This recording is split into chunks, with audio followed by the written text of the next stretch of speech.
오늘 김용규 형제가 교제한다고 엄청나게 많이 오셨네요. 빈자리가 이렇게 안 보입니다. 기도해 주셔서 감사를 드립니다.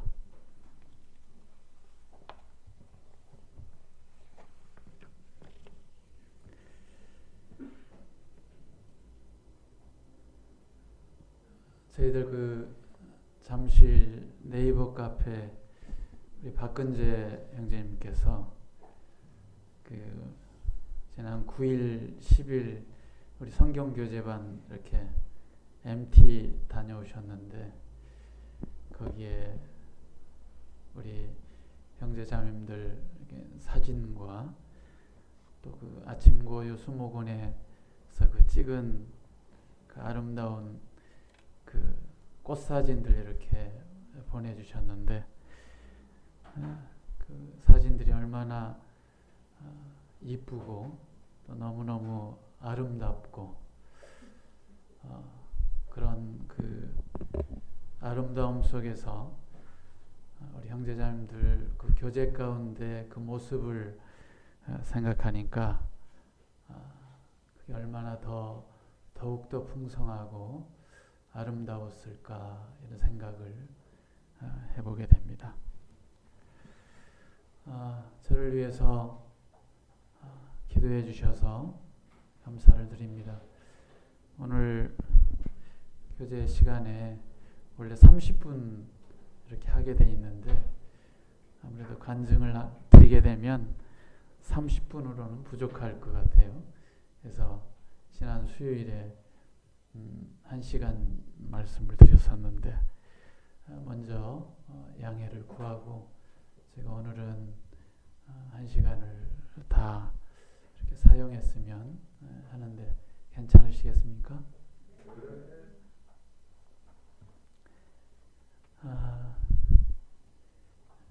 11월 9일 이렇게 아프기 시작해서 한 달 중환자실에 이렇게 있었을 때를 생각해 보면서 주님이 그때 참 저를 데려가셨으면 참 편히 쉬었을 텐데 이런 생각을 많이 하게 돼요.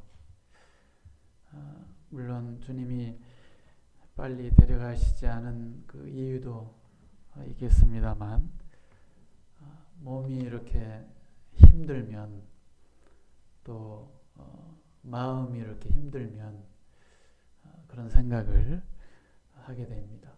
주님 저 좀 빨리 좀 데려가시지요. 네, 그런 생각을 하는데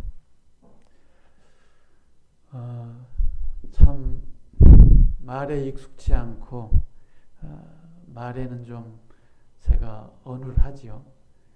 또 말이 또 빠르지 이렇게 못하고 느릿느릿해가지고 또 듣는 분들에게 또 답답할 수도 있겠습니다.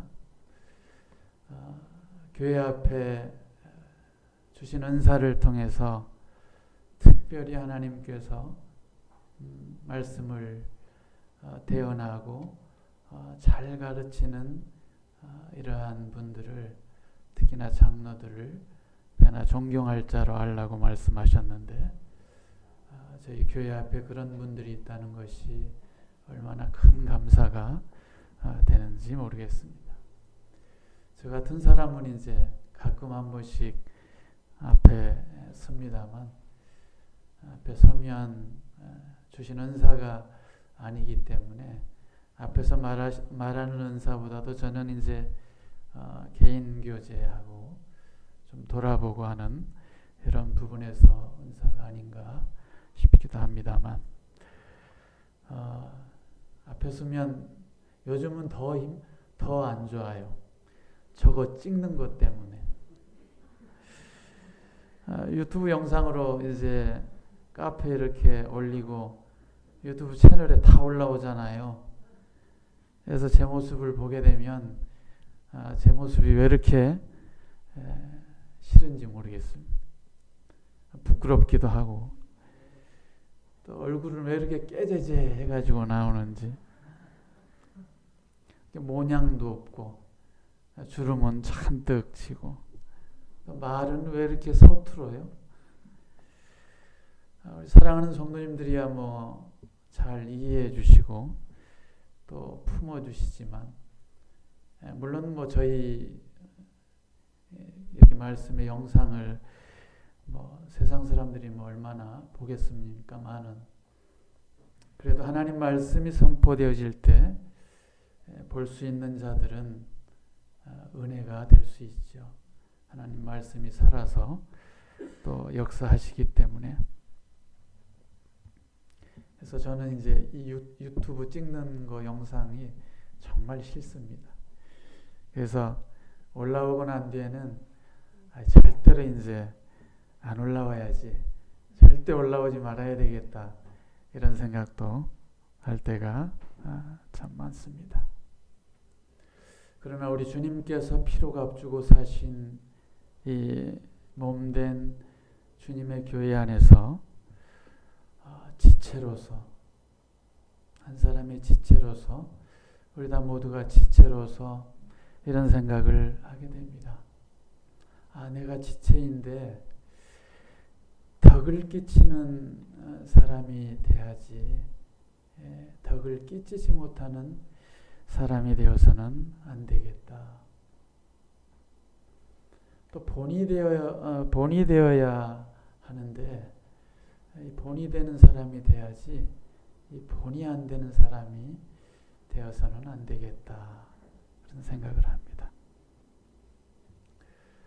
또 유익이 되어야 하는데 유익이 또 전혀 안 되면 그것도 얼마나 성도들에게 큰 어려움이 되겠습니까? 그래서 어쨌든 지체로서 유익이 되는 사람이 되어야 되겠다.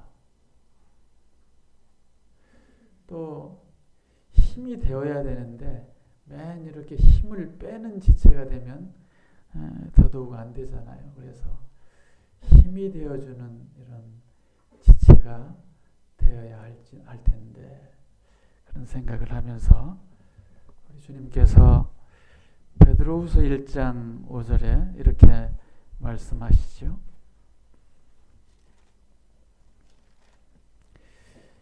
베드로후서 1장 5절로 7절에 우리 주님이 이렇게 말씀하십니다. 이러므로 너희가 더욱 힘써 너희 믿음의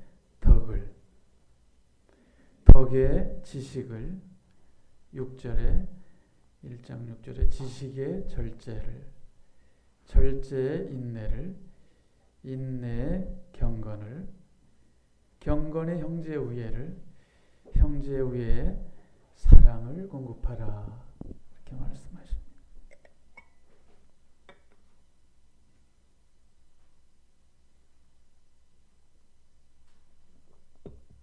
주님께서는 우리에게 더욱더 주님을 알기에 게으르지 않기를 원하시고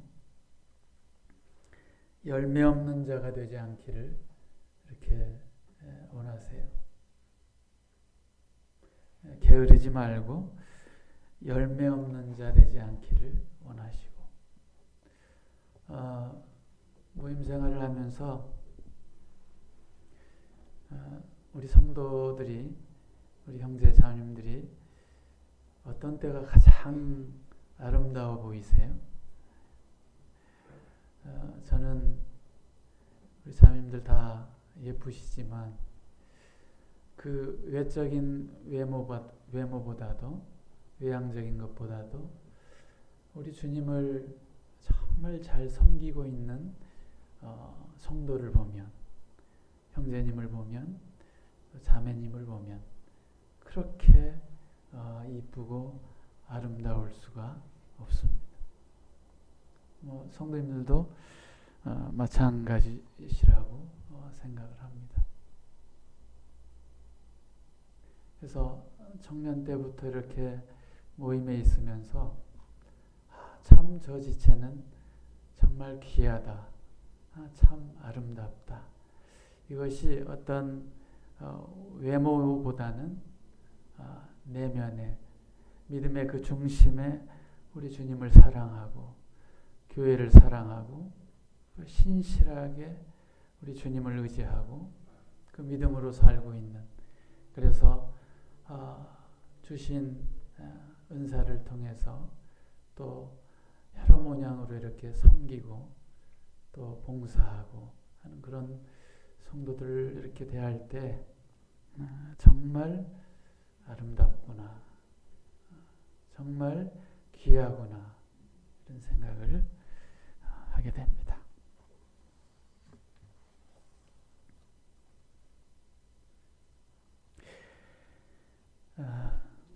사무엘상 16장을 이렇게 보게 되면 사울 왕을 택하신 후에 하나님께서 참 안타까워하시고 후회하셔서 다시금 다른 왕을 택하시기 위해서 이세 아들들 가운데 기름 부음을 받기 위해서 다시 다윗을 이렇게 택하는 모습을 보게 됩니다. 하나님께서 사무엘을 통해서 이세 아들들을 8명의 아들들을 보는 장면이 나오는데, 사무엘이 첫 번째 엘리압 아들을 이렇게 보게 되었을 때 하나님께서 기름 부으실 자가 이 사람이구나, 과연 내 앞에 있구나 했을 때 하나님께서 사무엘에게 이르셔서 그 용모와 신장을 보지 말라, 내가 이미 그를 버렸노라. 나의 보는 것은 사람과 같지 아니하니 사람은 외모, 겉모습을 보지만 나 여호와는 뭘 본다고요? 중심을, 마음을 보느니라, 이렇게 말씀하십니다.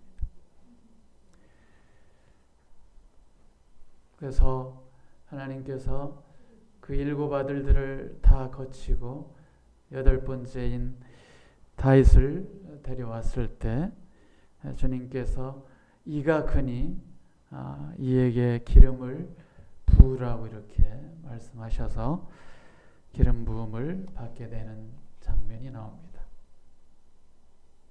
우리 사랑하는 성도님들이 이처럼 외모로 되어지지 않고 중심을 통해서 하나님을 믿게 되었고 이제 성령으로 말미암아 인침받은 자들이지요. 날씨가 참 쌀쌀해졌어요. 그래서 봄, 여름에는 저도 얼굴에는 전혀 이렇게 바르지 않습니다. 우리 형님들 잘 안 바르시죠? 바르는 거 고작 스킨 로션? 남자들은 그렇죠. 안 바르신 분들도 이렇게 계시고, 제 얼굴을 봤을 때 발라봐야 또 뭐 하겠습니까? 운동을 좋아하니까 거의 햇빛에 있어서 이렇게 얼굴에 보면 기미, 주근깨, 잡티, 점, 다양하게 얼굴에 많이 있어서 발라봐야 표도 이렇게 안 나는데, 자매님들은 좀 다르시죠? 자매님들은 이제 또 꾸며야 하니까 기초 화장 기본으로 이렇게 하셔야 하고, 또 다양하게 이렇게 여러 화장을 이렇게 해서 이렇게 바르고 계신데, 화장품의 유래가, 화장의 유래가 덮는 거, 가리우는 거, 포장하는 거, 이제 이런 어떤 의미로 아주 오래전부터 이렇게 시작된, 그래서 지금은 화장품이 말할 수 없이 이렇게 많고, 또 관리하기 위해서 세상 사람들은 그 외모를 이렇게 관리하기 위해서 엄청나게 공을 들이죠. 또 심지어는 자기 얼굴을 또 요즘 성형외과가 또 대단하죠. 고치고 더 이쁘게 가꾸는 그 외모에 대한 이런 부분들에 참 많이 시간과 물질을 드립니다. 말씀 한 구절 보겠습니다. 잠언 31장 말씀인데요.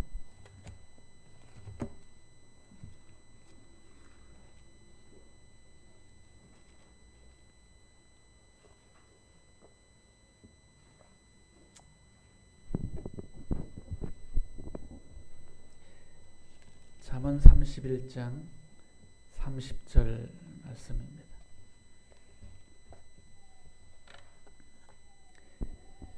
다 함께 읽어보도록 하겠습니다. 찾으셨으면 31장 30절 시작. 고운 것도 거짓되고 아름다운 것도 헛되나 오직 여호와를 경외하는 여자는 칭찬을 받을 것이라. 고운 것도 거짓되다라고 이렇게 말씀을 하십니다. 가짜다라는 말이에요. 참이 아니라는 거예요. 아무리 이뻐봐야, 아무리 고와봐야, 아무리 뜯어 고쳐봐야, 그래서 고운 것도 거짓되고 아름다운 것도 뭐라고요? 헛되다라고 이렇게 말씀을 하십니다. 그래서 서두에 말씀드린 것처럼 우리 자매님들이 가장 아름다울 때가 언제냐면, 우리 형제님들이 가장 아름다울 때가 언제냐면 우리 주님을 경외할 때. 잠언 31장은 이 르무엘의 잠언으로 현숙한 여인에 관해서 노래하는 말씀인데, 이 말씀을 통해서 어떤 것이 진짜 귀한 것인지를 좀 생각하게 되었습니다. 고운 것도 거짓되고 아름다운 것도 헛되지만 오직 여호와를 경외하는 여자는 칭찬을 받을 것이라. 시편 62편 9절에 이렇게 말씀하십니다. 진실로 천한 자도 헛되고 높은 자도 거짓되니 저울에 달면 들려서 훅 불어버리면 날아가는 것처럼 그만큼 가치가 적다라는 것. 이제 킹 제임스 버전으로 말씀드리면 쥐가 아무리 높아도 헛되고 쥐가 아무리 높아봐야 거짓되고 저울에 달면 그 다 더해봐야 헛되다라는, 허무하다라는 것.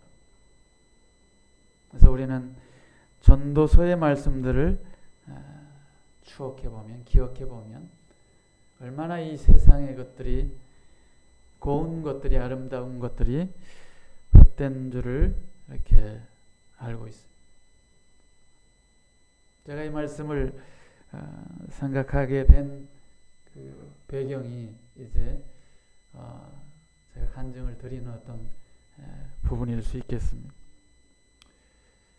저의 직업은 베스트 드라이브, 한국말로 하면 운전기사, 무역회사 운전기사로 이렇게 재직을 하고 있습니다. 23년째 하고 있습니다. 회사에서는 제가 부장입니다. 근데 제가 모시는 회장님 연세가 91세세요. 회장님 사모님은 87세시고요. 회사에서는 제가 이제 비서실장 노릇을 잘 하고 있습니다. 집에 가면 집사. 뿐만 아니라 두 회장님 부부 어르신을 이렇게 모시니까 온갖 짬뽕 일을 다 이렇게 하고 있습니다. 오늘 짬뽕이 먹고 싶어서 점심때 짬뽕을 먹었습니다. 다행히 건강한 육체를 주셔서 일꾼으로 써주시는 것만도 감사한 일이죠. 그런데 이제 회장님 부부가 연로하셔서 요즘 뭐 거의 많이 다니는 곳이 병원을 제일 많이 다닙니다. 치과, 안과, 내과, 정형외과, 피부과, 신경과, 비뇨기과, 신경과 뭐 하여튼 등등 병원을 많이 다니는 편이죠. 그래서 이제 더 힘이 들기 전에 기흥에 있는 실버타운으로 이렇게 들어가셨습니다. 실버타운에 들어가면 이제 거기서 이제 그 안에서 생활하기 위해서 시간을 보내는데 그래도 매일 출근을 회장님은 하십니다. 그래서 사모님은 또 여러 부분이 아프셔서 많이 병원을 다니고 계시고, 그래서 제가 틈틈이 때론 손을 잡아드려야 되고 또 부축을 해드려야 하고, 성도님들이 보시기에 저도 힘이 없어 보이는데 제가 부축을 해야 되는 입장이고 또 다녀야 합니다. 병원을 다니면 뭐 제가 일일이 접수도 해야 하고 또 기다렸다가 이름 부르면 얼른 또 일어나서 모시고 들어가야 하고, 뭐 엑스레이 촬영이니 뭐 초음파니 뭐 MRI니 피검사니 뭐 할 때마다 들락날락 이렇게 하게 됩니다. 지난 수요일에도 말씀드렸고 몇 번 말씀드렸듯이 7월 9일 날 발 때문에 고생하고 계셔서 보니까 뭐 발에 군살 티눈 박힌 곳이 너무 많아서, 그래서 그때부터 한 지금 4개월 정도 돼가는데 발 관리까지 제가 하고 있습니다. 그래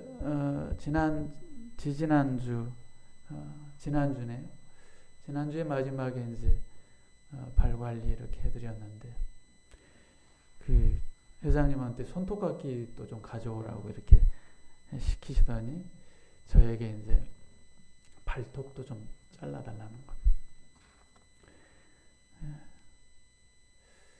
사모님 발을 보니까 얼굴은 굉장히 깨끗하세요. 87세신데 정말 잡티 하나 이렇게 없을 정도로 깨끗하고 머리는 백발이세요. 그래서 김포공항에서 식사를 하고 있는데 옆에서 옆 테이블에 아주머니 네 분이 계시더니 저희 사모님을 유심히 이렇게 보셨나 봐요. 그래서 식사 마치고 일어나는데 어르신 연세가 어떻게 되세요? 왜 그렇게 고우세요? 이제 막 이렇게 보니까 연세가 저렇게 많이 들어 보이시는데 너무 곱고 하얀 백발 머리에 이렇게 이제 자기들이 보기에 그렇게 예뻐 보이셨나 봐요. 근데 저희가 읽은 말씀처럼 고운 것이 뭐라고요? 거짓되고 아름다운 것도 헛되다고 이렇게 하나님은 이미 말씀을 하고 계십니다. 얼굴은 그런데 발은 이게 자꾸 이게 오므러들어서 발도 펴지지 않고 잘 이렇게 아파하시고, 열 발톱들이 보니까 다 속으로 파고 들어갈 정도로 이렇게 그런 발톱이세요. 발바닥은 온 면에 군살이 이렇게 막 군데군데 막 돼 있는 가운데서 군살이 많이 베기고 티눈이 박혀 있고, 그걸 제가 4개월째 하고 있다니까요. 깎아드리고 갈아드리고 티눈 붙여드리고. 근데 이제 발톱도 깎아달라 합니다. 그래서 발톱도 깎아드렸습니다. 보니까 막 살에 파고 들어갈 정도로 이렇게 심하게 이렇게 됐습니다. 그러면서 마지막에 그런 얘기를 하십니다. 이거를 아들한테도 말도 못하고 아들한테 말하면 되지 왜 말 못해? 며느리한테도 말 못하고. 근데 제가 제가 해주는 것이 너무 감사하다고 이렇게 이제 인사를 하는 겁니다. 거기까지는 참 좋았어요.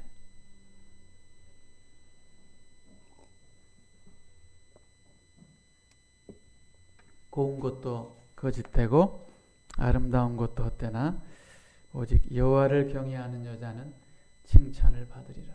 이 말씀을 마음에 두시기 바랍니다. 우리 청년 형제자매님들 여기 계시지만 한순간이지요. 그러나 남는 것은 우리 주님을 경외하는 것, 그거밖에는 없습니다. 그런 상황 가운데서 지지난주 9월 29일 날 이 아침에 일찍 출근해서 안성 공장에 내려갔었는데 연락이 왔습니다. 사돈 어르신이 돌아가셨다는 거예요. 그래서 부랴부랴 다시 실버타운으로 와서 회장님과 사모님을 모시고 대전에 계셔서 대전 장례식장에 내려갔습니다. 그날은 제가 굉장히 힘든 하루였는데 저희 회장님 부부에게는 두 아들이 있습니다. 큰아들은 회사 대표 사장님이시고 둘째 아들은 대학 인하대 교수시고 근데 둘째 아들 장인어른께서 돌아가셨어요. 사장님 장인어른은 얼마 전에 돌아가셨는데 둘째 아들 장인어른께서 돌아가셨습니다. 병원을 운영하시다가 89세 이렇게 89세 정도 되셨는데 돌아가셨습니다. 조문을 이제 한 뒤 저도 이제 그 어르신을 자주 뵀던 터라 저도 같이 들어가서 조문을 하고 식사 늦은 점심을 함께 먹었습니다. 점심 식사가 다 이제 마무리되고 이제 다과하는 시간에 있는데 이런 저런 얘기를 이렇게 이제 하시는 가운데 아들들이 이제 어머니 걱정을 이렇게 하시니까 또 며느리들도 걱정을 하시니까 좀 어떠시냐 이런 질문 저런 질문 이렇게 하는데 우리 사모님 갑자기 이쪽에 그 잘하는 피부과 없냐고 질문을 하십니다. 웬 피부과? 그러시면서 하시는 얘기가 내 얼굴에 없던 잡티가 이렇게 생겼는데 거무스름한 이런 것들이 생겼는데 이것을 이제 하기를 원하시는 거죠. 큰아들은 자기 엄마 생각한다고 이제 이쪽보다는 실버타운 가까운 평택에 아는 피부과가 있는데 그쪽에 가시면 어떻겠느냐 라고 얘기를 하고 또 둘째 아들은 어머니 저기 서울에서 늘 다니시던 그 피부과에 가셔서 그거 하셔요 이러는데 제가 옆에서 음식을 먹다가 제 마음이 어떨까요? 같이 음식을 먹는 가운데 제 머릿속이 멍해지는 겁니다.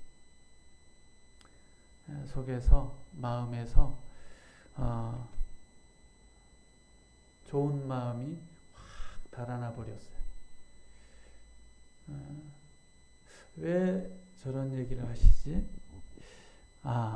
그럴 수 있겠다라고 이해를 계속 합니다. 그래서 87세인 연세이시면서도 그 외모에 그런 부분이 가시는 것이 아니구나. 그래서 늘 가꿔야 하는 거구나. 이 아름다움에 대해서 여성의 여인의 그 아름다움에 관해서 그런가 보구나라고 이제 계속 제 마음 가운데 이해를 하려고 하는 거죠. 근데 이해가 관리가 잘 되지 않는 겁니다.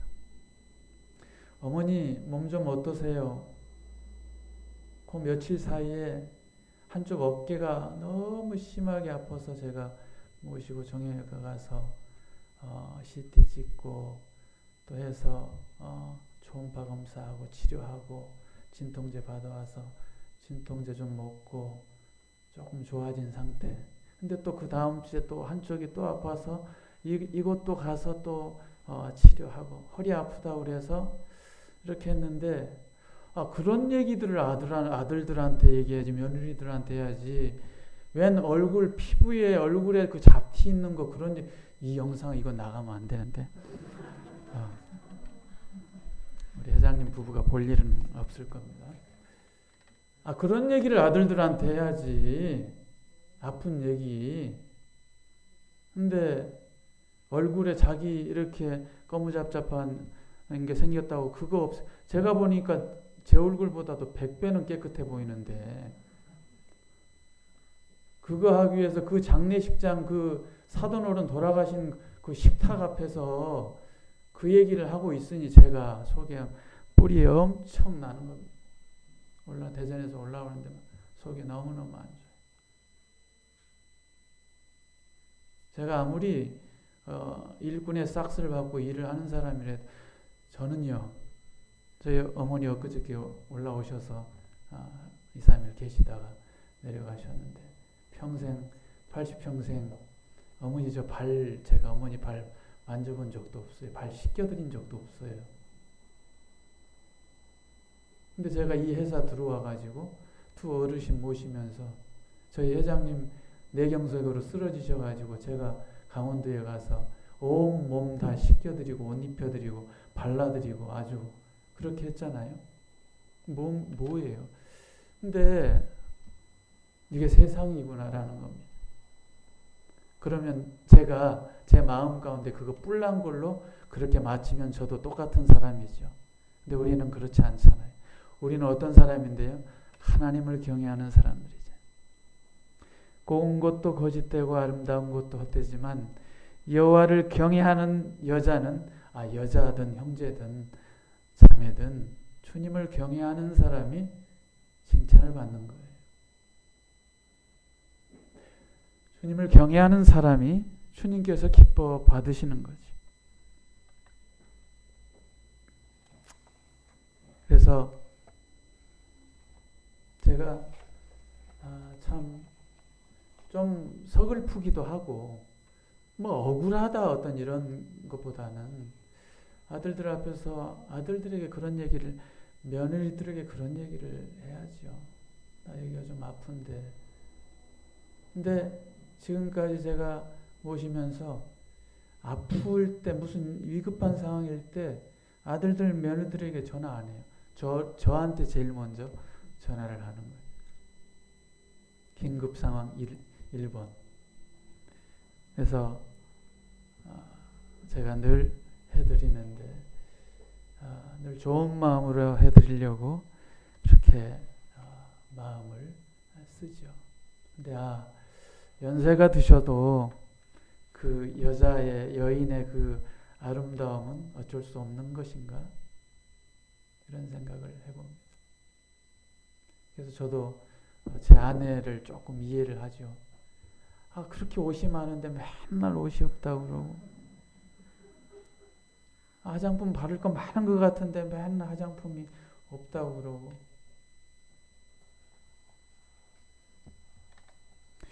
디모데전서 2장 9절에 뭐라고 말씀하시는 줄 아세요? 한번 볼까요?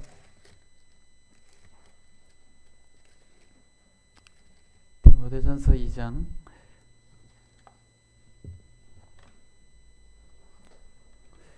9절 말씀.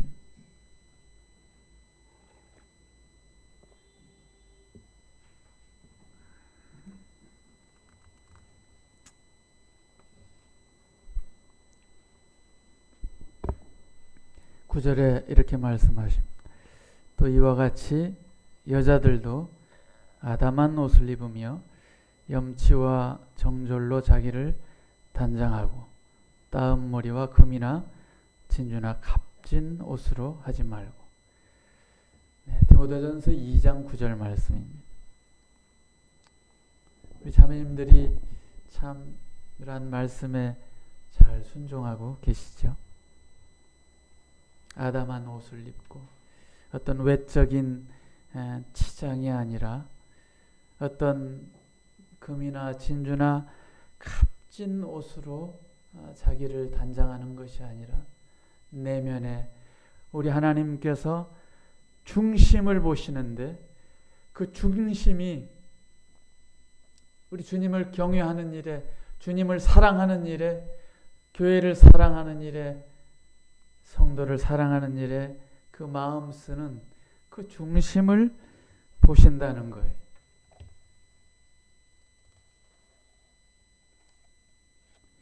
그 어렸을 적부터 들었던 이걸 생각하면서 이 백설공주와 난쟁이 얘기가 생각이 났어요. 우리 청년들 그 백설공주와 일곱 난쟁이 얘기 알아요? 동화? 저희는 어렸을 때 이렇게 많이 듣고 또 이게 1937년에 디즈니랜드에서 이렇게 이제 만든 이 동화 또 그래서 지금은 많이 알려져 있지만 지금 청년들은 아는지 모르겠어요. 그 백설공주 그 엄마가 돌아가시고 그 새로운 왕비가 마녀잖아요. 그래서 마술 거울로 거울아 거울아 이 세상에서 누가 제일 예쁘니? 그 마녀가 자기가 제일 예쁘기를 원하는 거예요. 근데 백설공주가 태어나서 자라면서 했을 때 이 거울이 백설공주가 제일 예쁘다고 하니까 이 마음이 좋지 않은 거예요. 질투심에 죽이고자 하는 거지. 이게 여자들의 마음인가? 이 외적인 그 아름다움에 어쩔 수 없는 것인가? 그런데 어쩔 수 없는 것 같아. 그래서 첫사람 아담과 하와를 통해서 이 죄가 들어오고 이렇게 시작된 뿌리가 있는 거죠. 특히나 그래서 여인들은 아름다운 외모를 가꾸기를 원하는 거예요.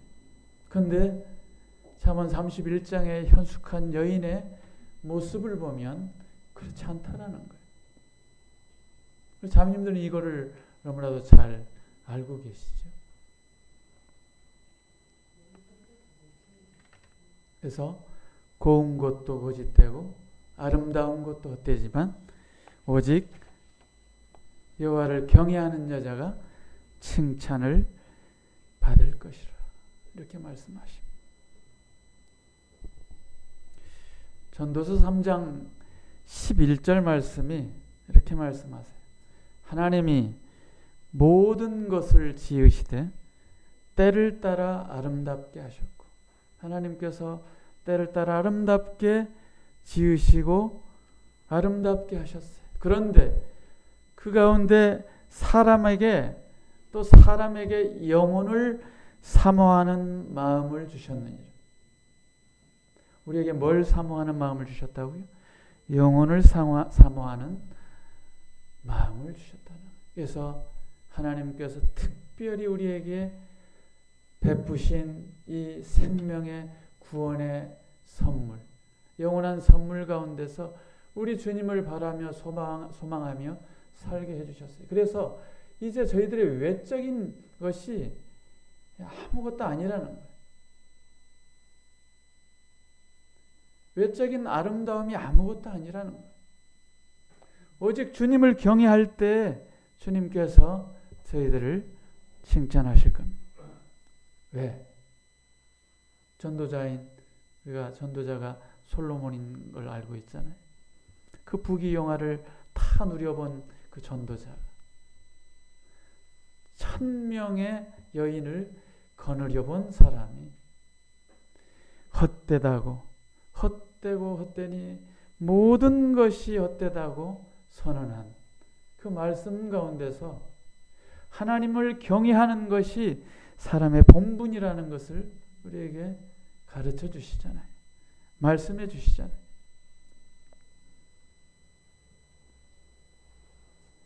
전도서 5장 10절에 이렇게 말씀하세요.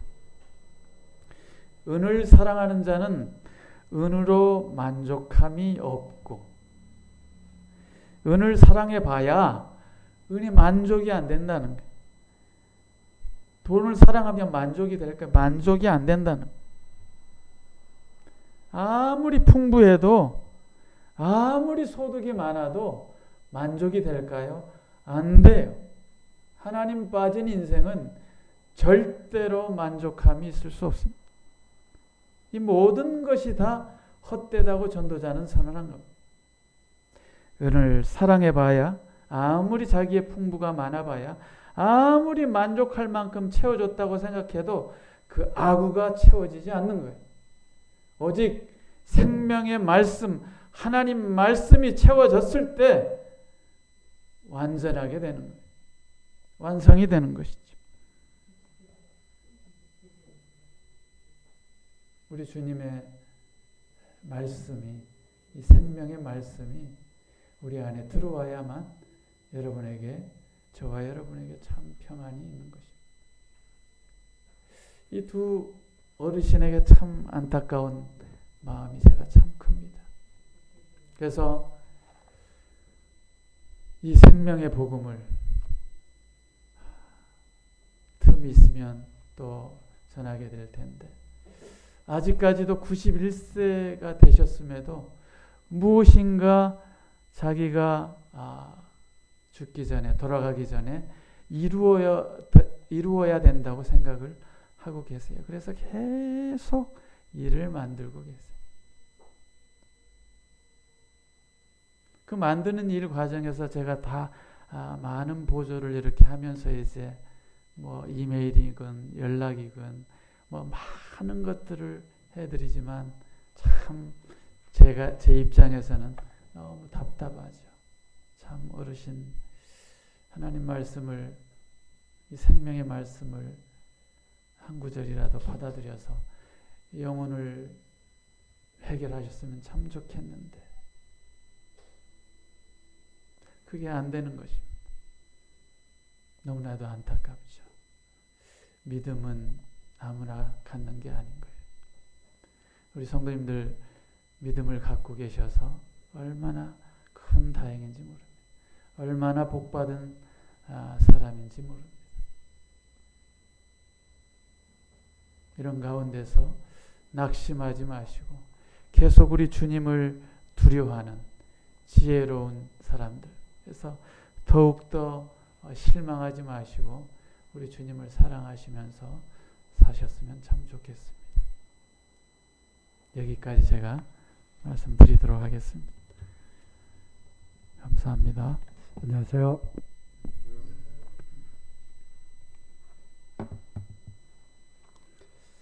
네, 남은 시간 좀 사용하도록 하겠습니다.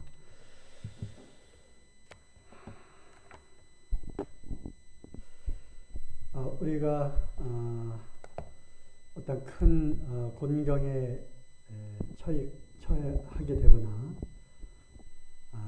아주 힘든 그러한 상황을 만나게 될 때, 그리고 특히 이러한 일들이 좀 사람의 힘으로 도저히 감당할 수 없겠다라고 하는 그러한 때에 우리는 하나님께 부르짖습니다. 주님을 찾습니다. 그리고 그것이 기도가 되고 간청이 되고 우리의 이제 간구가 되죠. 때로는 그 간절함이 너무나 커서 우리는 어떤 하나님과 어떤 약속을 하게 됩니다. 물론 하나님과 어떤 흥정하거나 거래하거나 딜을 하는 건 아니지만 우리의 그러한 간절함과 애틋한 마음이 하나님 이러이러한 일을 해결해 주시면, 또 이러한 상황인데 도저히 너무 힘들어서 이것을 면하게 해주시면 이렇게 하겠습니다. 그리고 이렇게 하겠습니다라고 하는 그것은 결국 주님을 위해서 이렇게 자신을 드리겠습니다. 또는 어떤 물질을 드리겠습니다. 아니면 자녀들과 어떤 자신을 드리는 그러한 서원을 할 때가 많이 있습니다. 그렇죠? 우리가 살면서 그런 일들을 한두 번 또는 자주 겪게 되는데요. 저도 물론 서원을 한 적이 참 많이 있습니다. 일일이 다 설명을 드릴 순 없지만 또 그런 상황을 또 다 설명을 드리자면 또 시간이 또 훌쩍 지나가니까 그래서 어떤 것은 그 서원한 것을 주님이 그 간청을 들어주시고 그래서 이것이야말로 주님이 정말 개입하셔서 해결해 주셨다. 그러므로 내가 주님께 약속한 나의 서원을 갚아야 되겠다 해서 갚은 적도 있지만 너무나 많은 부분에서 서원한 것을 드리지 못한 그러한 연약함을 갖고 있습니다. 그러면서도 마치 그것이 빚이 된 양 남아있는, 그래서 언젠가는 주님께 드려야 할 것으로 마음속에 간직하고 있는 것들도 많이 있습니다. 그래서 오늘은 이 짧은 시간이지만 서원에 대해서 좀 살펴보기를 원합니다. 레위기 20 찾아볼까요? 찾아볼 부분이 많은데요. 레위기 27장을 보시면 레위기 이제 마지막 부분이죠.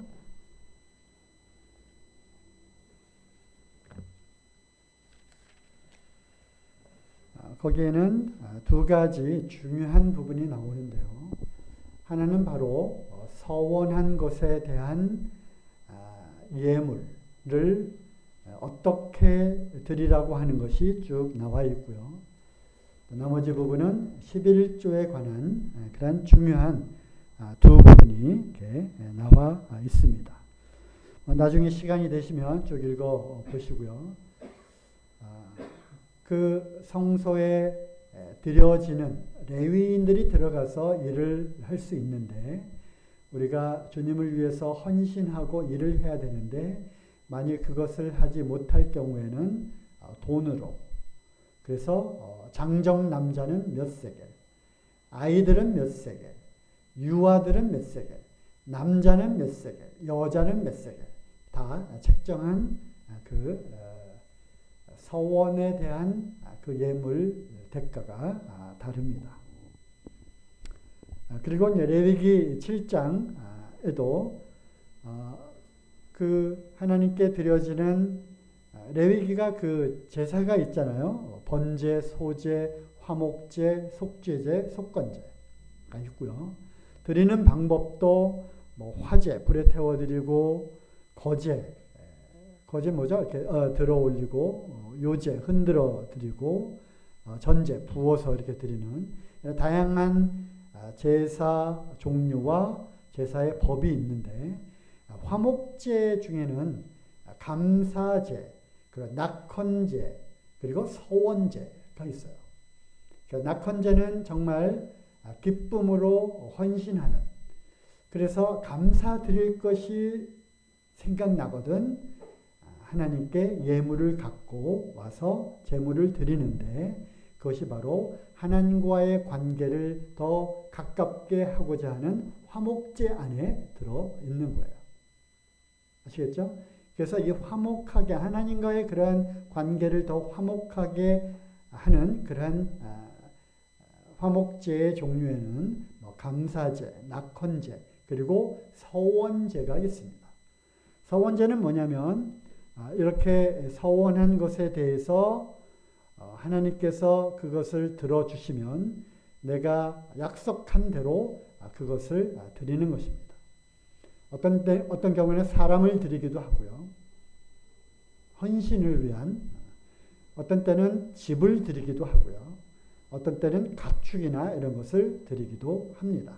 그래서 쭉 레위기를 읽어보시면 서원제와 서원 예물에 대해서 나와 있는데, 만약에 집을 드렸다 그러면 제사장은 그 집을 이제 팔아서 돈으로 바꾸어 가지고 성전세로 이렇게 사용할 수가 있습니다. 그런데 또 희한한 것은 그것을 물를 수가 있어요. 이거는 내가 정말 이제 집이 필요한데 이것을 다시 물을 수 있겠습니까? 하면은 20%, 그 값의 20%를 더 내고 그걸 다시 찾아오는, 물을 수가 있는 그런 것이 있습니다. 그러므로 이 서원이라고 하는 것은 함부로 하지 말아라 라고 하는 그런 뜻도 또 있는 거죠. 자, 시편 15장 4절을 보시면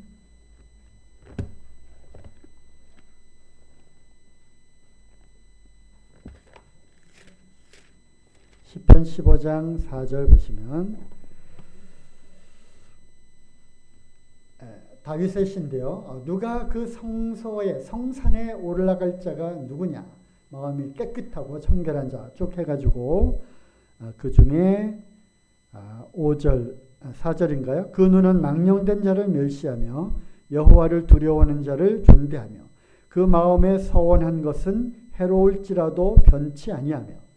그래서 비록 서원을 하게 되면 그것이 아차 서원을 잘못했구나 라고 후회가 된다 할지라도 일단 입으로 내뱉은 하나님께 대한 그 약속은 그것이 비록 나에게 해가 된다 할지라도 내가 손해를 아주 많이 보는 한이 있더라도 그것을 갚아야 된다고 하는 그런 말씀도 있습니다. 사실은 서원이라고 하는 이 히브리어 단어의 뜻이 입에서 나가다라고 하는 뜻입니다. 즉 입 밖으로 내뱉은 하나님께 대한 그 약속, 이것은 꼭 지켜야 한다고 하는 것입니다. 자, 신명기 23장도 한번 보시죠. 신명기 23장 21절 내 하나님 여호와께 서원하거든 갚기를 더디하지 말라. 내 하나님 여호와께서 반드시 그것을 내게 요구하시리니 더디면 내게 죄라. 그래서 서원은 하나님이 강제로 요구한 것이 결코 아닙니다. 그래서 예물 볼 때도 하나님 것에 속한 것에 대해서 하나님께 마땅히 드리는 거고요. 추가로 더 드릴 수 있는 그러한 자유를 주셨는데 그것이 바로 낙헌제, 감사제, 또 서원제인 거예요. 하지만 서원을 했다면 그것을 반드시 갚으라고 되어 있고요. 또 민수기 한번 보시죠. 민수기 30장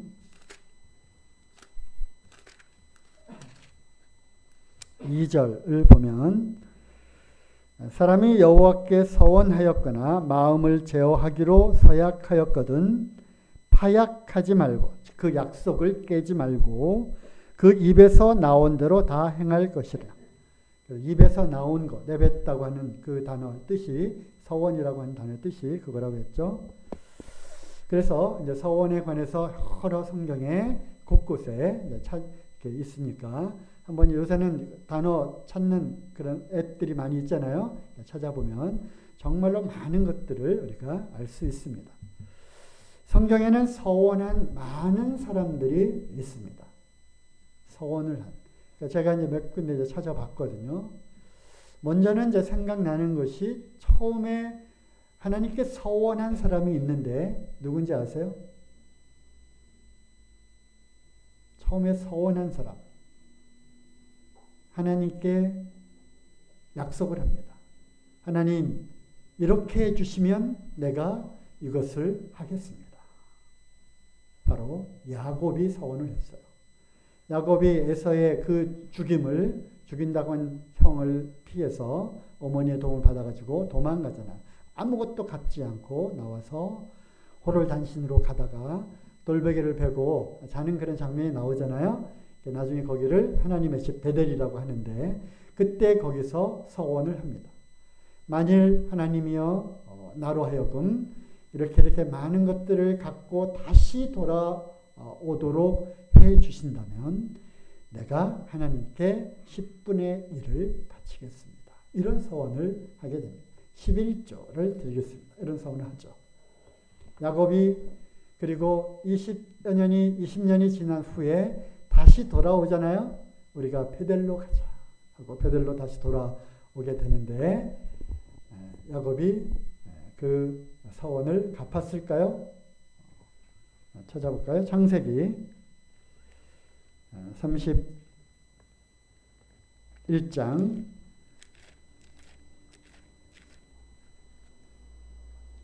11절부터 보시면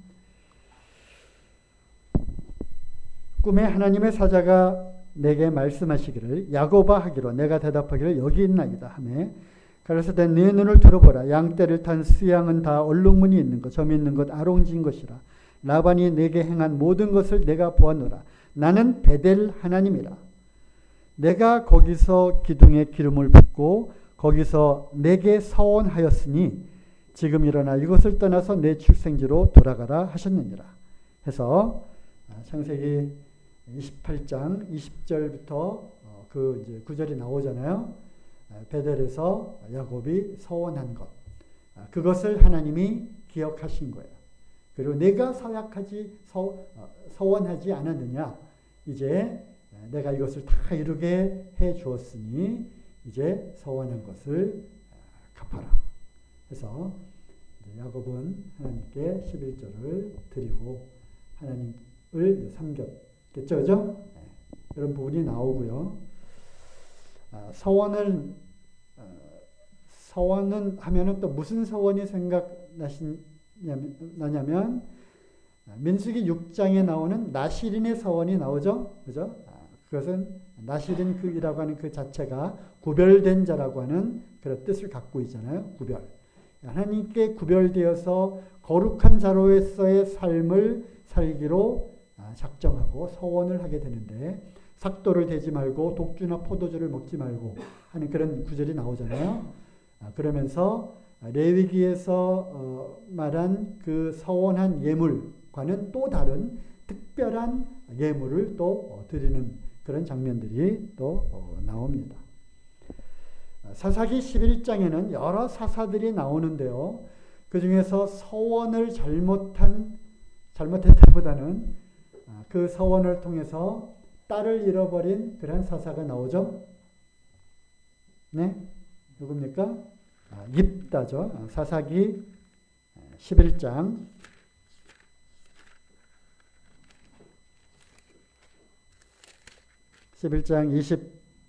29절 이에 여호와의 신이 입다에게 임하시니 입다가 길르앗과 므낫세를 지나서 길라미스베에 이르고 길라미스베로부터 암몬 자손에게로 나아갈 때 그가 여호와께 서원하여 가로되 주께서 과연 암몬 자손을 내 손에 붙이시면 내가 암몬 자손에게서 평안히 돌아올 때에 누구든지 내 집 문에서 나와서 나를 영접하는 그는 여호와께 돌릴 것이니 내가 그를 번제로 드리겠나이다 하니라.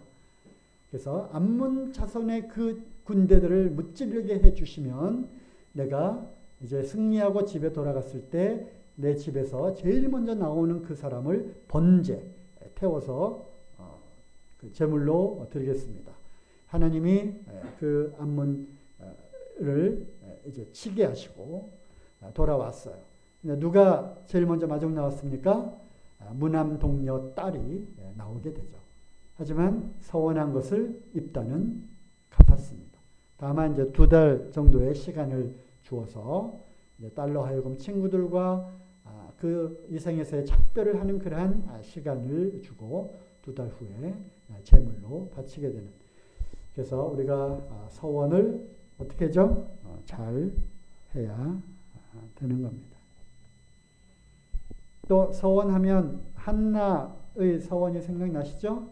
한나가 그 자녀가 없음으로 인해서 많은 그러한 질시와 그러한 것을 이제 당했잖아요. 그래서 매년 매년제를 드리고 서원제를 드리러 간다고 이렇게 되어 있어요. 그래서 서원을 하는 것에 대해서 또 하나님께 제물로 갖고 가는데 거기서 내가 나에게 아들을 주시면 내가 이 아이를 하나님께 드리고 그 머리에 평생 삭도를 대지 않겠습니다. 뭐예요? 나실인의 그 서원으로 아이가 하나님 앞에 거룩히 구별된 자로 섬기도록 하나님께 드리겠습니다. 라고 서원을 하게 되는데 그 서원대로 이제 사무엘을 하나님이 주셨죠. 그리고 이제 그 아이를 젖을 땐 무렵에 아이를 이제 제사장 엘리 제사장에 맡기고 이제 감사제를 드리러 올라갔다. 결국 아이를 만나러 올라간 거죠. 그런 장면이 또 나옵니다. 또 이제 마지막으로 누구의 또 서원이 나오냐면 요나의 서원이 나오는데요. 이것만 찾고 좀 시간이 지났지만 마치도록 하겠습니다. 요나서 한번 보시죠.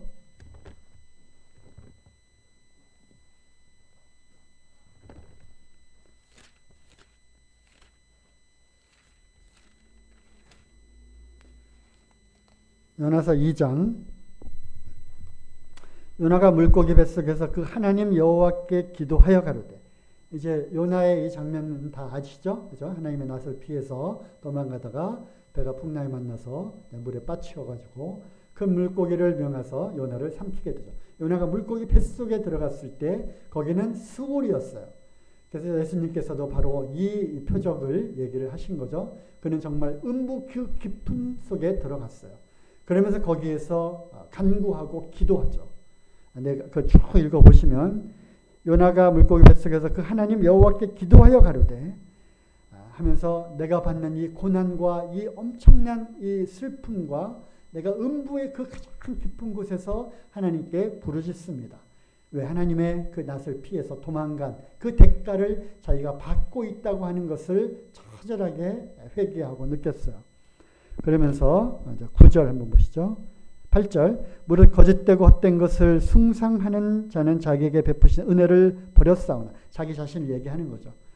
하나님의 은혜를 버렸지만 나는 감사하는 목소리로 주께 제사를 드리며 나의 서원을 주께 갚겠나이다. 구원은 여호와께로서 말미암나이다 하면서 전적으로 구원을 요청하고 그리고 만일 나를 구원해 주신다면 그것이 하나님의 손에 있는데 내가 서원한 것을 갚겠습니다.